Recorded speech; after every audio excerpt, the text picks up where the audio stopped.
నిర్మాణాలు పటిష్టంగా జరుగుతాయో అక్కడ భవిష్యత్తు భవ్యంగా ఉంటుంది. అది భవన నిర్మాణమైన, సమాజ నిర్మాణమైన, పర్సనాలిటీ అంటే వ్యక్తిత్వ నిర్మాణమైన. మనం పాఠశాలలో చదువుకుంటున్నప్పటి నుంచే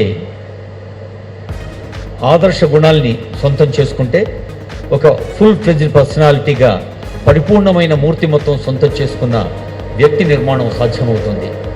అలాంటి వ్యక్తుల నిర్మాణం కోసం ప్రజా పాలనా ప్రభుత్వ అధినేత ముఖ్యమంత్రి గారు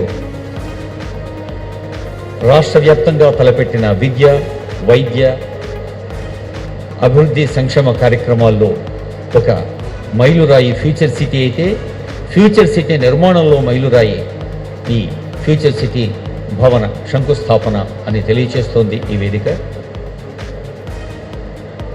వాల్యూమే గలవా?